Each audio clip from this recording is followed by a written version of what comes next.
tayo sa part ng Laguna, no, mga kamasa. So napakalamig ng lugar nito. Kung inyo pong nakikita, ayun, no, mapag yung daan dito, no. Ayun, dito na tayo sa may tulay ng Infanta Quezon, no, mga kamasa. Medyo papahinga muna. Ang ganda ng lugar dito. Ang ganda tignan ng kapaligiran. Ayan, napakalamig ng kabundukan dito. Ayan ating mga tropa. Malapit na kaming lalarga, mga kamasa. Wow, ang lamig ng kabundukan dito, mga kamasa. Meron tayong nababasang post dito, no? Merong post dito sa area na ito.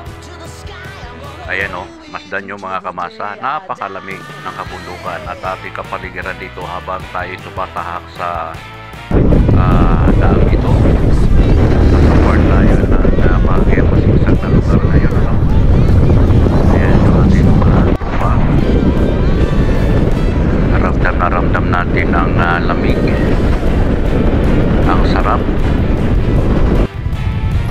So ito naman tayo ngayon, no, mga kamata. Another stopover man tayo. Dito tayo sa General Nakar. Ang pamahalaan ng General Nakar tayo ngayon. So magbabayad tayo dito ng environmental fee bago tayo tutuloy sa aming destinasyon.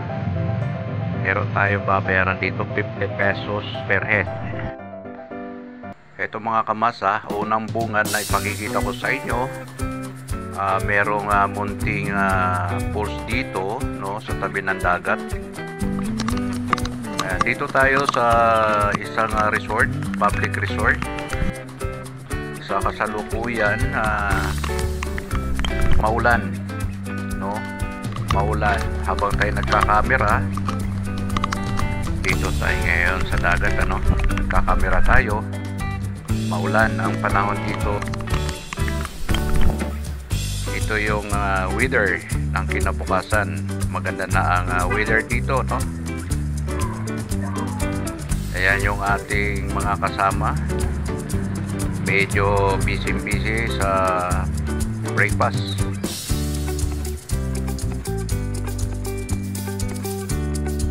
Ito, mga kamasa, muli kong pakikita sa inyo ang public resort na ito. Ito yung after kinabukasan natin.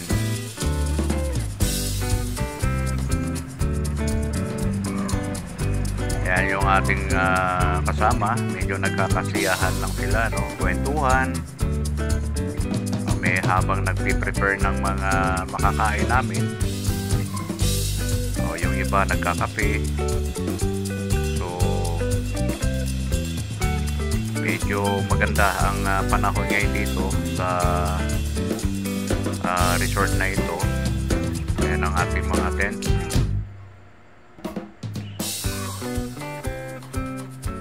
Yung iba naman dito nagtatambay sa ibang mga cottage. So medyo bakante ng mga ibang cottage dito. Ayan, nakikisilong lang tayo dito, no, sa isang cottage. Actually, mga kamasa, meron kaming isang kasamang may birthday. So ang aming pagpunta rito sa public resort na ito upang idaos ang isang kasama namin na nag-celebrate ng kanyang kaarawan. Kaya eto, lunch time.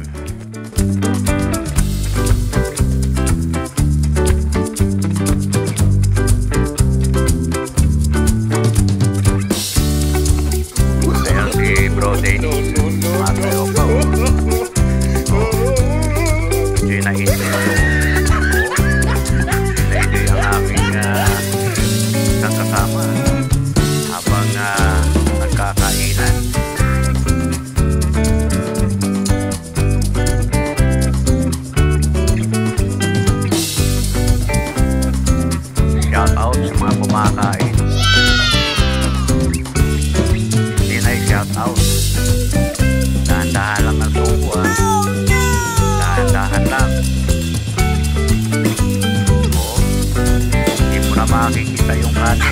Naka-sunglass ka pa. Ayan ang mga kasama natin o mga kamasa. So medyo nagkakasiyahan na sa kainan. Ayan yung San Noel. Ayan o. Sige, enjoy lang mga kasama. I-enjoy lang ang pagkain natin. Dahil dahan-dahan lang. Oh my God. Oh, spinach no? Naghakot na ng pagkain, no? Ayan ang ating mga tent, no, mga kamasa. Ayan. Ayan ang aking mga kamag-anak. Yung mag-asawa na yan, no? Shout out dyan, Insan Jordan. Insan Fe. Shout out. Shout out nga pala sa Tihada Clan. Ayan si Insan Noel. Yun. Medyo tinamaan na rin. At napapasayaw at napapaindak na rin.